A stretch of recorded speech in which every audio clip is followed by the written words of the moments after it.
and I tried it. And it didn't work. I hit a fire hydrant and pulled it out of the ground, and then I hit a tree. Now I woke up over the steering wheel. I was wrapped around the steering wheel, and there was this Mexican guy who was talking to me in Spanish, telling me to get out of the car because the car's on fire. And I was so drunk and so out of it, I looked at him and my lip was so fat, it was hanging in my lap, you know? And I told him, no, bro, get up front and push my car out. And he's like, your car is in the ground, it's not.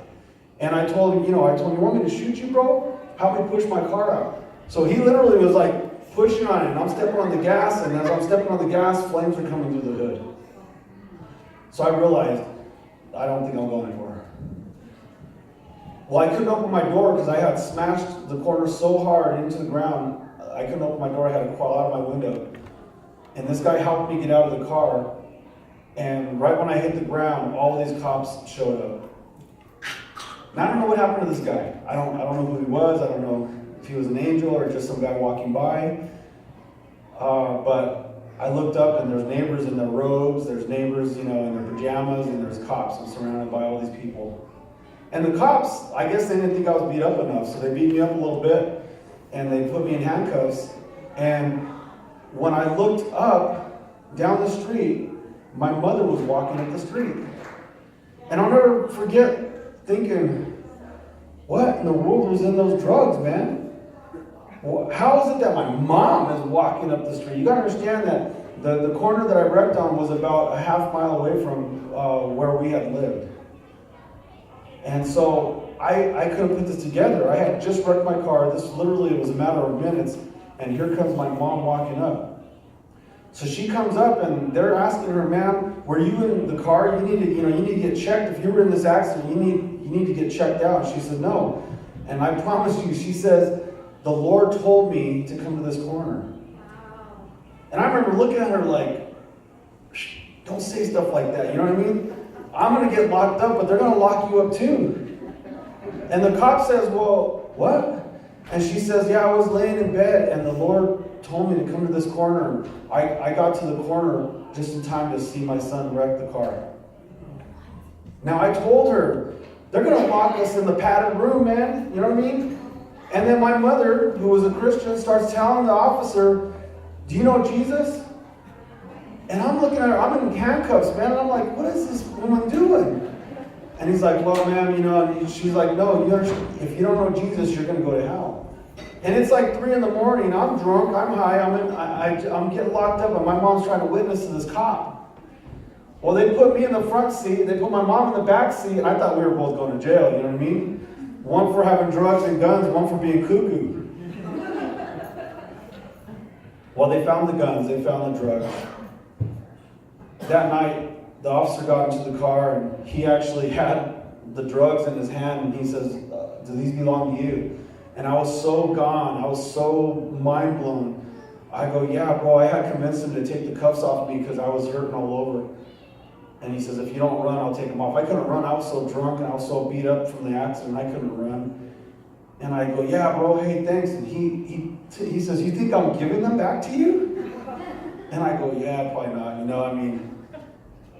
Well, then my mom tells him, listen, can my son go home with me tonight? And the officer says, there's no way he's going home. I have 9 charges on me, guys. And he said, there's no way he's going to sleep at home tonight. He's going to jail. And she kept talking to the officer. I don't remember all because I was drunk and high, so I'm giving you what I remember. But I'm telling you right now, I don't know why the officer let me go home, but he let me go home with my mom that night. I don't know how, I don't know why. I don't even remember how I got home. I think the officer took us both home. And he told my mom, somebody's going to be here in the morning to get him, so don't let him go anywhere. Well, nobody came. The next day, nobody came. A week went by, nobody came. And finally, after a week, I actually called the court and the police station. I'm like, hey, is anybody going to come and get me? That's the truth. And so they said, well, you have a court date. And I said, yeah, on my ticket, there's a court date or whatever. And they said, well, we'll see you in court. So I said, okay, we'll see you in court. Well, I went to that court date, and I met with the district attorneys, and I met with some people at the court, and they had asked me, well, did you bond out? What happened? How come you're not in jail? And I said, I don't know. They never booked me. They never took me to jail. They were so confused how I was not locked up. Well, I was confused too, and I wasn't going to help them out, So I ended up going to court, and the judge asked me how I pleaded, and of course, I'm like, not guilty. Nobody's ever guilty, right? Well, what happens, and I've never seen this happen before, the district attorney had talked to me, the public defender, all this, and I had a good attorney. I've had an attorney in my life since I was in 6th grade for assault. Well, they were talking to me about all this stuff. I was going to be charged, and I was going to have to do 3 years in the penitentiary. That's what they were saying. They didn't know for sure, but they were saying with all your charges, you're probably going to end up doing about 3 years. Well, the judge gets up, he says, why is this man appearing before me as a free man? I don't see that he was booked, that he went to jail. And they didn't know. They didn't know what to tell him. The officer never arrested him, And then something else that blew my mind is the drugs that I was busted with were missing from the evidence. So the judge stood up. I've never seen a judge stand up in my life. The judge stood up and he says, this young man should do time. This young man is the epitome of somebody who should do time. But the state of Colorado and the city and county of Denver can't prosecute him at this time. And he put me on a 3-year suspended sentence. Well, I said, well, what do I do? They said, well, you got to go get paperwork from the clerk, but other than that, the paperwork's going to tell you that 3-year suspended sentence. And so the judge says, listen, that 3-year suspended sentence, if you get busted for smoking weed, if you get busted, he really was like, if you get busted for jaywalking, man, you're going to do your time plus time. So a suspended sentence, what it is you're on this, they suspend your sentence, but if you get in trouble during that time, you do the time for the crime that you committed, plus you do the time for whatever crime that you committed at that time. So I'm walking out of court, and I'm thinking, I don't even know what to do. I'm actually walking down the street, downtown Denver, thinking, I know somebody's going to run and say, we made a mistake. Hold on, you're the wrong person. Because how could I get away with all this stuff? Well, what happened is that I started thinking, once I got on a bus and I started making my way home, I thought, man, I'm really untouchable. I'm really untouchable. I can't even believe it. I can't even go to jail. And so I started telling all the guys, and they were like, man, that's crazy. And they threw me a big party. I got my drugs back. I started selling drugs again. The only thing that happened and changed my life is that the other people that I was a part of, these other national organizations, they didn't want anything to do with me. Because in their mind, how could you get away with this? You must have told on somebody, you must have ratted on somebody, as they say on the street. You must have dropped the dime on somebody, because there's no way that you could have got away with this. So they stayed away from me. But the guys that I grew up with, they embraced me. And in fact, I went out and bought me a brand new truck off of a car lot. And within days, I was doing the same thing that I was doing before.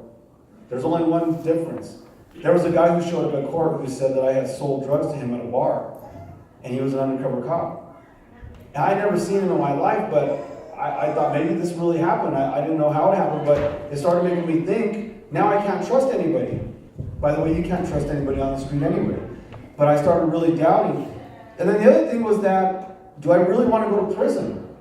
Is that really where I want to go? Even though I thought I was a tough guy, I didn't really want to go to prison, guys. I love my freedom, just like any other person. And so I started being a little more shy about selling the drugs. So here's what would happen. I would go out to the bars, and I would have my pockets, and I would have the glove compartment in the car, and I had a little secret compartment in my car where I kept the drugs. And people would ask me, hey, you got something for me? And I would tell them, I don't got nothing, bro. What are you talking about? I quit doing that. And I got my pockets lined with drugs. But I thought, what if this guy's wearing a wire? What if he's setting me up? Well then, since I wasn't selling a lot of the drugs, I was doing a lot more of the drugs. I was already doing them already, but now I have more, and I wasn't selling them, so I started becoming an addict, addicted to my drugs. The other thing that happened is that now I couldn't make my car payment. And so they came and repossessed my car. I thought I was so smart. I would go to the car lot, because I still had good credit, and go get me another car, brand new car. My friends were like, dang, bro, you must be rolling in the dough. No, I'm not. I'm lying to you. And I would just live this lifestyle till finally it caught up to me. Finally, you ruin your credit. Finally, nobody wants to give you anything. Finally, your family doesn't want anything to do with you. All you are is a drug addict, and I found myself homeless, literally homeless, sleeping on the streets. Well, listen, you see in the movies, and you think it's true that your friends are your homies, or, oh, I'm your girl, or whatever. Wait till you hit rock bottom, and you'll see who your true friends are. Because those guys were like, oh, man, you could live with me, bro. You could come and stay. Before you know it, it's like, hey, bro, you got to leave. And you don't have anywhere to go. You don't have anything to do. One night in 1996, I hit rock bottom because one of my friends, Tiny, Richard Galloway, his name was, and he was an artist, and he did a lot of tattoos in the hood in our neighborhood, and he decided he wanted to go to college. Well, he got a scholarship for Denver Art School. And I'll never forget, he came and told all of us, and all the older guys were really happy for him. He was younger than us, and he was real close to me. While the younger guys, his age, were upset at him because he wanted to leave the gang. And I don't know if you understand, you probably don't, sorry, street rules, but you don't leave the gang. The only way you leave the gang is you go to prison or you die. And even in prison, you don't leave the gang. In prison, you've got work to do in there for your gang. So it's a lifestyle. It's something you commit to. It's almost like you sell your soul to this gang, to this organization. Well, he wanted to get out. And guess what? The older guys were actually like, hey, bro, that's cool that you got a scholarship. None of us are going to do anything with our lives. You know what? Go for it, man. Well, the younger guys didn't understand that. And one night, some guys that I know went to his house, and when he opened the door, they shot him in the head and killed him. Well, I was already at rock bottom. I already hated myself because I was sleeping on the streets. I already hated myself because I was addicted to drugs. I already hated myself because I didn't have any money. And now I hated everybody. I even hated my friends in the gang. And I had put word out that I'm going to take this guy's life. I had put word out that I'm going to kill this guy if I see him, if I catch him. And he turned himself in to the police. Well, that was 1996. I was so mad. I was so upset. And all I wanted to do was take my life. Just telling you my story, folks. I got to this point where nothing mattered to me anymore. Nothing mattered to me. I didn't have any value. And some of you might be right there in your life. And it might not be my story. Of course, maybe you don't have, maybe you're looking and you're listening to my voice and you're saying, Pastor Adam, I don't live a life like you, man. I'm not living a life like you lived. But you know what? It could be just that little thing in your life that is taking you to that point where you're not finding any value in your life anymore. Your story could be different than mine, but guess what? The devil takes us all to the same place. We all look around at this intersection and we see each other. We all got to this intersection in different ways, but we're there. You know why? Because Satan will take you there if you're not connected to God. And here I was, homeless, just lost a really good friend. I wanted to take this guy's life who took his life, and now the only life I have to take is my own. Well, I'll never forget, there were Christians coming around me all the time. People were telling me about God, and I wasn't even an atheist. I didn't believe in the God or the devil. I didn't believe in anything. I believe that when you breathe your last breath, you just don't exist like a dog or like an animal. But these Christians were telling me, and including my mom would tell me, well, if you died tonight, where would you go? And I would tell her, I don't know, outer space, I don't know. And she would say, no, there's a God, and one day you're going to have to answer to him, and there is a hell. And I'll never forget being at a park one night. And I was crying out to the sky, and I was drunk. I had drank 2 bottles of Bacardi. And I was drunk, and I was screaming out in the air, and there was nobody around, but I said, God, if you're real, then show yourself to me. If you're real, then show yourself to me, because if you don't, I'm going to take my life and I'm out of here. Well, something happened that night. I fell asleep under a bench. I don't know, I'm kind of dumb. I didn't sleep on the bench, right? And I woke up at about 2 in the morning. It was cold. It was April. And I was cold. And so my mom had left a cot, a literal cot that you unfold out on her porch. It was an enclosed porch. And she says, why don't you come and I'll leave the door unlocked if you need a place to sleep, but don't be here when your dad wakes up, because my dad didn't want me at the house. Well, I walked to my mom's house and I laid on that cot, and when I fell asleep, I had this dream. In my dream, there was these guys, we were having a party, we always partied at that house. And we would have big parties. These lowriders would go up and down the alley, parked, very nice cars, and some ugly cars too, But, we would party. And in my dream, there was these cars were driving up and down the street, and I was whistling, going, hey, party's over here, party's over here. But they weren't paying attention, so I ran up beside one of the cars because they were going real slow. And I looked in and I said, hey, party's over here, what are you guys doing? And there was a bunch of skeletons inside the car. And I looked and I said, whoa, what's going on with you guys? I was tripping out, like, what's happening? And one of the guys looks at me and he says, how come you never told us, bro? I said, tell you what, I'm telling you, the party's over here, And he says, no, how come you never told us about Jesus? And I looked and I thought, this is my dream now, right? I looked and I said, Jesus? And when I saw where they were going over this cliff, and there was a banner that said, hell. And so I put my fingers inside the cracks of the windows and I said, Jesus loves you, Jesus loves you. And they all looked at me and they said, it's too late. And I woke up. And I remember writing that dream down. And I started asking God, if you're real, you need to show yourself to me. Well, all of a sudden, we have this little party, this little get-together to I don't know, remember my friend, memory of my homie who just died. And we all partied, on the street. When you do something in memory of your homie, you get drunk, you do drugs, and you act stupid. Well, that night, we all passed out at one house, and I woke up real early one morning, and I had this overwhelming desire to go to this church that I had seen on the other side of town. So I woke up one of my friends, because I didn't have a car, I didn't have a driver's license. I woke up one of my buddies, I said, hey bro, let me use your keys. And he says, where are you going? I said, I'm going to church. And he laughed and he threw the keys. He said, you don't gotta lie, bro, Well, I went to this church, and the front of the church said New Hope Ministries.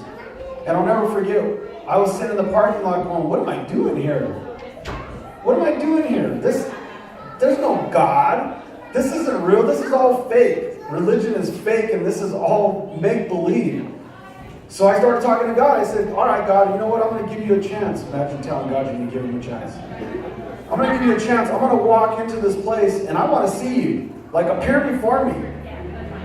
And I thought, who am I talking to, man? So I got out of the car. I walk up to the front, and there's this big, jolly guy, and he's dressed in a real nice suit. I mean, the guy looked like he was a drug dealer himself.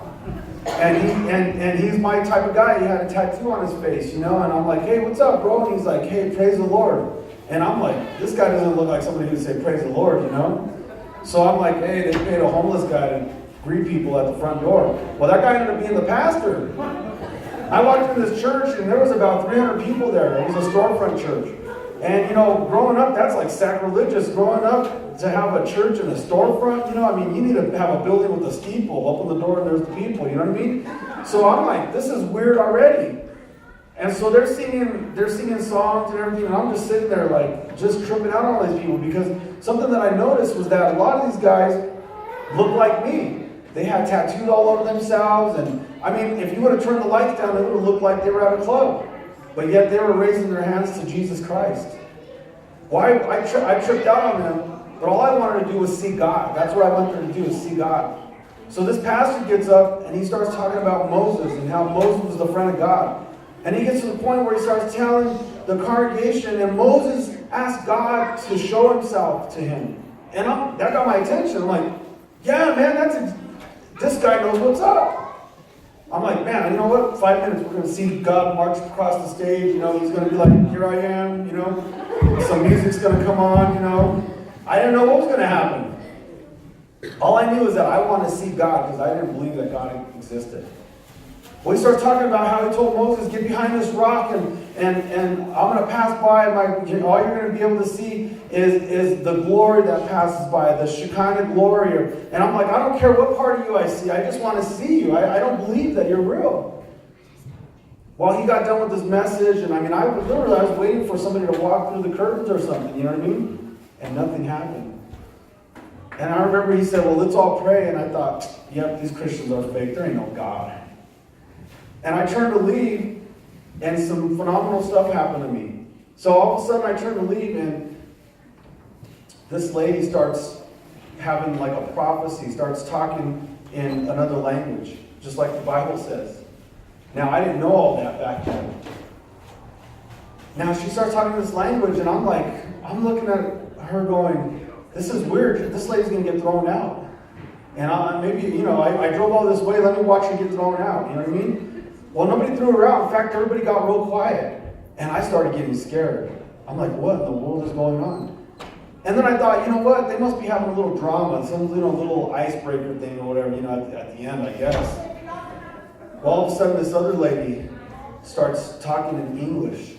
And she starts saying, my people, I have heard your prayers, and I have heard your cries, and I have sent somebody to you tonight who will lead you through these doors. And I've opened many doors in this city, and I'm going to lead you. I brought somebody here who's going to lead you through those doors. Well, I'm going, well, who is this, man? What's up, So the pastor gets off the stage. He comes all the way to the back, because I sat way in the back, right by the door, because I didn't know what was going to happen. I didn't know if they jump you in or what, you know what I mean? So I was scared. And so he comes right to me and he says, it's you, bro. I think he even said, bro, So I look. Well, there was nobody behind me. I was in the last chair. And he says, it's you. He says, you asked God to prove himself to you today, and he has. And I said real loud, I didn't ask God for nothing, bro. And he says, yes, you did. And he has showed himself to you. I got so scared that I took off. I got in the car and I was like, I don't know what's up with these Christians. They're so whacked out, you know what I mean? And here's how the devil works, young people. I got in my car and I was driving back to my neighborhood. And halfway back to the neighborhood, the thought occurred to me, you know what? They do that with every new person that comes in the door. Every new person that comes in the door, they spot you. They're like, oh, that person has never been there. Okay, hey, Sister Lola over here, you speak in tongues, okay? Okay? And then Sister Joanne over here, you stand there and go, my people, I have heard your prayers, and this guy. And I'm like, yeah, that's what they did. That's what they did. They do that with that's how they got 300 people. The devil's a liar. And so I believe that. I believe that old lie that formulated in my mind. Problem is that I couldn't get it out of my head that something had happened to me. I have one more quick story, because it's getting late. You said 45 minutes, probably already been an hour. My sister had moved out to Denver from California. She was a Jesus freak. I loved my sister before she went to California. When she came back, I didn't even recognize her. She always walked around like this. She sounded like a parrot. Praise the Lord. Praise the Lord. God bless you. And I couldn't stand her. I didn't want to be around her whatsoever, but we would get together at my mom's house for lunch on Sundays, and she would be there. Praise the Lord. And I would think, how could somebody be that happy? That there's something wrong with that. I'm not that happy. And one day she says, hey, I want to invite you to an event that's going on in my church. And I thought, your church? I'm not going to no church. Well, I ended up going to this event. And this event happened around this time of year, around Halloween. It was called Hal House. And believe me, as a non-believer, I'm going, I already thought you guys were wacko. Now you have an event called Hal House? And the whole purpose of Hal House was that you would go through this sort of haunted house. And it wasn't really haunted, but it portrayed the devil and the demons, how they influence people and whatever. Well, from some guy going in there from the streets, I thought it was goofy. And so I went through this Hal House, and you end up in hell, and the devil scares you, and then Jesus comes in like a bright light, and you go into this room, and they give the gospel, and people actually give their lives to the Lord. Well, to me, it was so goofy, I wasn't really interested in it.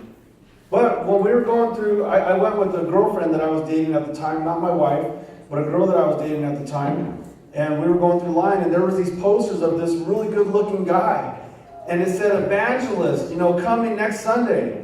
And she would look at the picture, and she was like making pretty eyes at the picture, and he was a really good-looking guy, and when I would get to him, I'm like, wait till I see you, Holmes, you know what I mean? And so she wanted to go see this guy speak. Well, we ended up going to see this guy talk, and we were there late, so we sat at the back of the auditorium where I like to sit, because I didn't know what was going to happen. Well, this guy's talking and preaching, and he's doing all this stuff carrying on. I don't even know what he's saying because I'm not paying attention. I just want to get out of there and go home.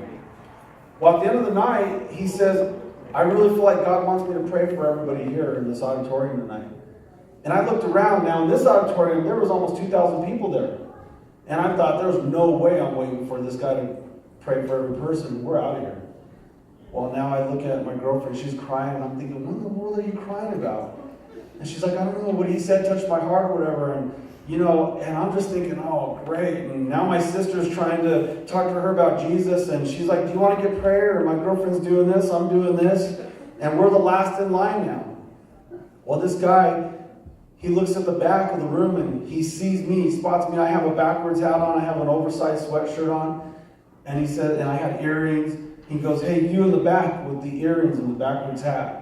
Well, I promise you, this was a church where everybody was in their Sunday dresses, you know what I mean? I was the only guy with a backwards hat. And he says, I don't know who you are, but ever since you walked in the door earlier, the Lord told me to give a message to you. Well, I was so embarrassed because people started clapping, and I was so embarrassed that I thought, you know what? This is the last time I'm going to be embarrassed in front of a congregation ever again.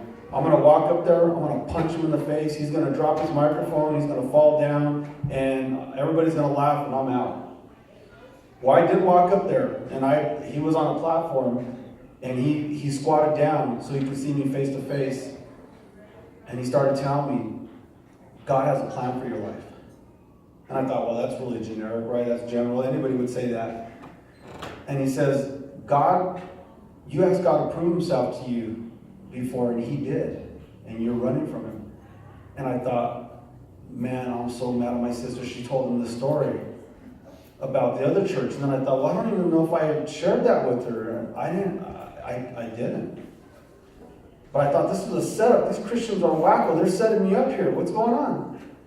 Well, now anger came into my heart because I felt like he was manipulating me. And he says, listen, God has a ministry for you, and you're going to preach to thousands and thousands of people. And I'm looking at him like, dude, if you only knew what I've done, God ain't going to, you got the wrong guy, bro. You know what I mean? It's probably that guy sitting over there in the 5th row. Let me help you pick him out. Well, I just thought, you know what? This nonsense I'm done with this nonsense. And I put my fist back to go hit him. And this has never happened to me before or since. I felt like I was going to hit the ground. I started blacking out. And I put my fist down, and I thought, I am not passing out. And by the way, the pastor wasn't doing any weird stuff. He just was talking. And his breath wasn't that bad, you know? And I collected myself, and he kept talking. He kept telling me what God had in store for me.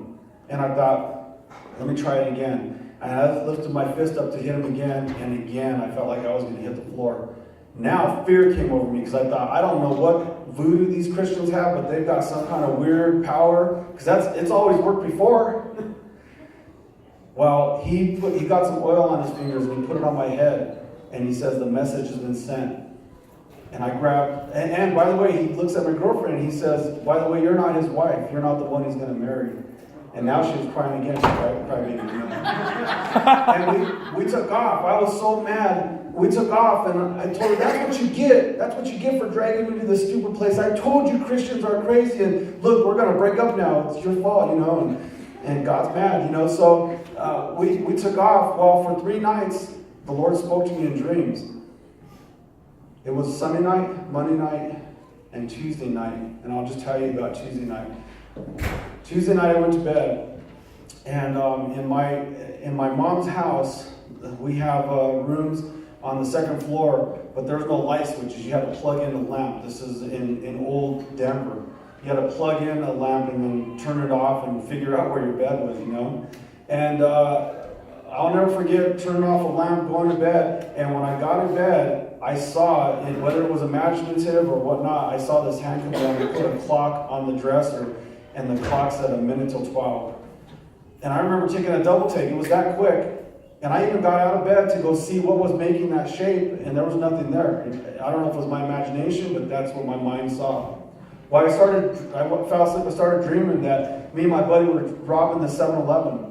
And we went and robbed the 7-Eleven, and we parked down the street, and the guy only had $5 in the cash register, so I was real mad. And so we took off and went back to the car. When I got to the car, there was this little guy on a director's chair. You ever see Monopoly, the Monopoly guy with the mustache? And that's what he looked like. And he handed me a card. And it was a white card with black letters, and the black letters said last call. And then my dream switched. All of a sudden my dream switched, and we were in the graveyard. And it was a beautiful overcast day, and we were walking through this graveyard, and the grass was so green, and we were like heading to a memorial service. And we got to this little tent, this little booth, and this old lady, I mean, she must have been 100 years old or so, and she grabbed me by the elbow and turned me around, and there was this hourglass right before me. And the hourglass was about 2 feet high, and it was full of red sand, and the last bits of sand were getting ready to fall, and my dream switched again. And all of a sudden my dream switched, and I was in this big auditorium, and there was thousands of people, and I don't know if I was on a balcony or floating in the air. It was a dream. So all I know is I was above people. And there was this pastor, and he was preaching, going back and forth on the stage, and I couldn't understand anything he was saying. And at one point, he puts his microphone down, he grabs a handkerchief, wipes the sweat from his brow, and he puts the microphone back up to his mouth, and he says, if you haven't heard anything tonight, hear this. The ark has been built, the rain has started to pour, and once the door is shut, it won't open anymore. And I woke up. I don't know if you've ever woke up with your eyes wide open, but you can't move your body. That was me. I turned around on my pillow, and I said, God, you got my attention. I believe that you're real, but I don't know who you are. Probably the first time I prayed. I don't know if you're a Jehovah's Witness. You know, these guys knock on my door. Maybe they've been trying to get my attention. I don't know if you're one of the bike riders, the Mormon guys. I don't know what religion you are. But I know you exist. Well, the only place I knew to go was where I was going to try to knock out the pastor. And I told my girlfriend, hey, I want to go to church tonight. And she's going, wait a minute, on Sunday you were telling me you're never going back. And I said, just shut up, get in the car, stop crying. So we go to the church, and I really thought I was going to get arrested when I got there because I had made a big ruckus. They didn't arrest me, they embraced me. And I told my story, and the pastor was so excited, and they gave me a Bible, and all of a sudden I said, well, I want to be here tomorrow night. So I showed up on Thursday night, and all they had was choir practice, and they said, well, unless you're in the choir, you can't be at the church. And I said, no, I'm not leaving, bro. I'm going to be here. And they're like, well, but we're planning a Christmas play, and unless you're in the play, so I made my girlfriend join the play so I could be there. And so then I wanted to be there on Friday night. I went on Friday night, and they were having youth service, and I sat in the youth group. And by the way, guys, I'm reading the Word of God, and I'm just crying my eyes out because God has just forgiven me my sins, and He's just cleansing me. Then I wanted to be on Saturday, and Saturday they were cleaning, so I started helping them clean. And then on Sunday, I just wanted to be in the house of God every single day. And I started growing in the faith, and then I'll never forget one day, and I'm going to end with this. I had convinced all my homeboys to come, and we were filling up like the first 3 rows. And some of these guys were coming, they were still drunk, but I made them go. I'm like, no, you're going to church, bro. And by the way, I didn't really understand, I thought evangelism